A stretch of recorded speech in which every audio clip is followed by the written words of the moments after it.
సావు అనేది ఎప్పుడు సడన్గా వస్తుంది, మనకు చెప్పు రాదు.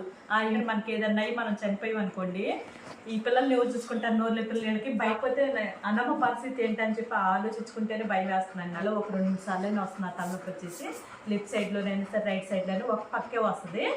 అందుకే వాళ్ళైతే 1:30 నుంచి సాయంత్రం 8 వరకు బాధపడ్డా అప్పుడు పెడితేనే మనకు అప్పిస్తానన్నారు.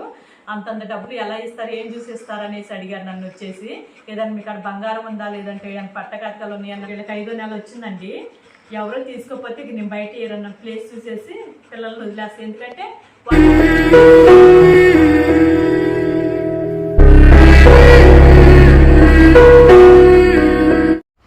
అండి మీరైతే ఫుల్గా చూడండి, మిస్ అవ్వకుండా చూడండి. నేను ఏం చెప్తున్నాను ఏంటనేది అయితే మీకు అర్థమవుతుంది. నా వాయిస్ వినపడుతుందో లేదో నాకైతే అర్థం కావట్లేదు. ఇంకెంత మించి అయితే ఇంక గట్టిగా మాట్లాడలేను. ఏంటంటే ఫోన్ కూడా కాస్త సరిగ్గా పని చేయట్లేదు కదా, అందుకని ఏం లేదండి. మన పిల్లల గురించి చెప్దామని చెప్పేసి నా గురించి ఇవాళ అంటే ఫస్ట్ నా గురించి చెప్తాను. నేను ఇవాళ అయితే తలనొప్పితోనైతే విపరీతంగా బాధపడ్డాను. నేను నెలలో ఒక 2 సార్లు వస్తుంది తలనొప్పి వచ్చేసి, లెఫ్ట్ సైడ్లోనైనా సరే రైట్ సైడ్లోనే ఒక పక్కే వస్తుంది. అందుకే వాళ్ళైతే 1:30 నుంచి సాయంత్రం 8 వరకు బాధపడ్డా అప్పుడు తట్టుకోలేక నేను మెడిసిన్ తెచ్చుకొని వేసుకున్నాను. నేను ఆ మెడిసిన్ కూడా అస్మానం వేసుకోకూడదని చెప్పారు. చాలా టెన్షన్ పడ్డా, నాకు చాలా భయం వేస్తుందండి. ఏం లేదు, నాకు ఏదైనా అయిందనుకో నేను ఎవరి గురించి ఆలోచిస్తలేను, అన్నమ్మ గురించి. అన్నమ్మ నేను లేదు అస్సలు కొండలేదు. అన్నమ్మ వచ్చేసి అన్నమ్మ తినిపిస్తేనే తింటుంది. అసలు నేను లేకపోతే అన్నమ్మ పరిస్థితి ఏంటని చెప్పి ఆలోచించుకుంటేనే భయం వేస్తుందండి. నాకైతే చాలా భయం వేసింది నిజంగా. అసలుకి నిజంగానే ఇలాగ ప్రేమ పెంచుకుంటే ఎలాగే ఉంటుందేమో అనిపిస్తుంది. ఇంట్లో మటుకు నిజంగా అండి నేను ప్రతిసారి ఒకటే చెప్తున్నాను, 2, 3, 4 ఉంటేనే ఇంట్లో మనం పిల్లలు పెంచుకోవాలి. అదే పెంచుకోకూడదండి, ఒక్కళ్ళు కూడా పెంచుకోవద్దు.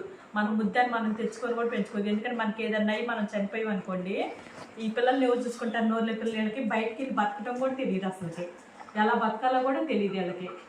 అందుకని నాకు బాగా టెన్షన్ వచ్చేస్తుంది ఈ మధ్య వచ్చేసి. నా ఆరోగ్యం పాడవుతుంది అన్న కానించి టెన్షన్ వస్తుంది. ఎందుకంటే నాకు ఏదో అవుతుందని అంటే ఉంటుంది కదా భయం. ఇప్పుడు తెల్లారితే ఏం జరిగిద్దో తెలియదు, ఈ గంటలో ఏం జరిగిద్దో కూడా తెలియదు, నాకు ఎప్పుడు ఏం జరిగిద్దో కూడా తెలియదండి. ఎవరికి మనం ఏం చేయలేము కదా. అప్పుడు సావు అనేది ఎప్పుడు సడన్గా వస్తుంది, మనకు చెప్పు రాదు. ఇప్పుడు ఈ గంటలో నువ్వు చచ్చిపోతావు కదా అని ఏం రాదు, ఎప్పుడు ఏం జరిగిద్దో తెలియదు. ఆ భయంతో నేను సగం బతుకుతున్నానే అనిపిస్తుంది. బయట పిల్లలంటే ఎలా అయినా సరే నేను పోతే ఏదో ఒక రూపాయలు వాళ్ళు బతకగలుగుతారు, కానీ అన్నమ్మ మట్టికి బతకలేదండి. చాలా బాధేస్తుంది నాకు అన్నమ్మ గురించి ఆలోచిస్తుంటే. ఎందుకో నాకు నా బాధ మీకు చెప్పుకోవాలనిపించింది. నాలాంటి వాళ్ళు కూడా ఉంటారు కదా బాధపడేవాళ్ళు, అలాగా వాళ్ళకు కూడా అర్థమవుతుంది కదా. పప్పి దూరం అయిపోయి కానీ పప్పి లేక చాలామంది ఇంట్లో పెంచుకొని కూడా ఇలాగే బయటకు వెళ్ళి వర్క్ వెళ్ళి ఇంట్లో పెట్టేసి వెళ్ళటం అలాగ ఉంటుంది కదా, చాలా బాధపడతారు కదా. నాకు కూడా అలాగే అనిపిస్తుంది. కొంతమంది నా ఫోన్ చేసి కూడా చెప్పుకున్న వాళ్ళు కూడా ఉన్నారు, ఇలాగ ఇంట్లో పెంచుకుంటా మేము బయటకు వెళ్తున్నామండి, ఇలా బాధపడుతున్నాం చెప్పుకున్న వాళ్ళు కూడా ఉన్నారండి. నిజంగా ఎవరికైనా బాధ ఉంటుంది అలాగా. అందుకని 4 గుంటలు పెంచుకోవాలి. ఇప్పుడు మన బుట్టి పిల్లలు కూడా అంతే. నేను ఇప్పుడు వీళ్ళకి 5వ నెల వచ్చిందండి. ఎవరో తీసుకోకపోతే నేను బయట ఏదన్నా ప్లేస్ చూసేసి పిల్లల్ని వదిలేస్తాను. ఎందుకంటే వాళ్ళకి అక్కడ అలవాటు అయిపోతే బతుకుతారు. నేను 4 గోడల మధ్య చేసి వాళ్ళని హింసించడం కూడా బాగోదు కదా.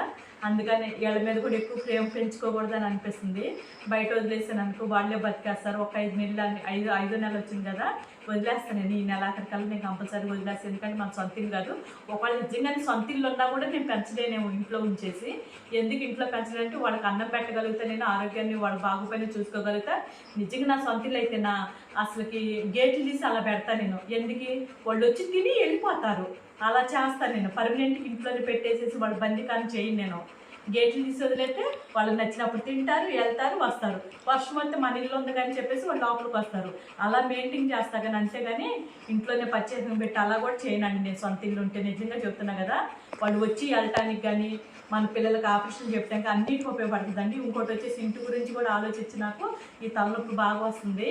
ఇల్లు కట్టడం అంటే అంత ఏం కాదండి. నాకు ఏదో చిన్నపిల్ల మైండ్ సెట్తో ఆలోచించానేమో నాకు తెలియట్లేదు. అయిపోద్దులే అనుకున్నాను. కానీ మనకి అప్పడితే ఏముంది మీ దగ్గర అని అడుగుతున్నారు. ఏదైనా పెడితేనే మనకు అప్పిస్తానన్నారు. అంతంత డబ్బులు ఎలా ఇస్తారు, ఏం చూసి ఇస్తారు అనేసి అడిగారు నన్ను వచ్చేసి. ఏదైనా మీకు అక్కడ బంగారం ఉందా, లేదంటే ఏమైనా పట్టకథలు ఉన్నాయని నన్ను అడుగుతున్నారు. నా దగ్గర ఏమీ లేవు అండి అని చెప్పాను నేను. అందుకనే నేను ఇంకా ఆ ఇంటి గురించి కూడా ఆలోచిస్తున్నాను. నిదానం ఉన్నప్పుడు కట్టుకుంటాం. గ్రూప్ డబ్బులు వస్తాయి కదా, ఆ గ్రూప్ డబ్బులు వచ్చినప్పుడు బేస్ బట్టలు లేపుకుంటా నిదానంగా లేపుకుంటా చిన్నగా కట్టుకుంటా నేను. అంటే ఏదో ఆశపడ్డా నేను, ఎవరన్నా కొత్త 2-3 అడిగాను, మా చుట్టాల్లోనే అడిగాను నేను. అడిగితే వాళ్ళు ఇంకా అంటే వాళ్ళ గ్రూప్ వస్తుంది కాబట్టి నాకు ఇస్తే గ్రూప్ నేను నెల కడతానని అంటే వాళ్ళు ఒప్పుకోలేదు. వడ్డీకి అయితే ఇస్తానన్నారు కానీ ₹6 వడ్డీ ఇంక మనకు వద్దులు అనేసి ఇంక నేను క్యాన్సిల్ చేసేసుకున్నాను. అంటే అది కూడా వేరే వాళ్ళు ఏదైనా పెడితే ఇస్తానన్నారు, మనకి ఫ్రీగా ఏం కాదు, ఏదైనా వస్తువు పెట్టాలి అది. అందుకనేనండి. దయచేసి ఫుల్ వీడియో చూసిన వాళ్ళైతే నా ఎలా ఉంది ఏంటంటే నాకు మెసేజ్ చేయండి.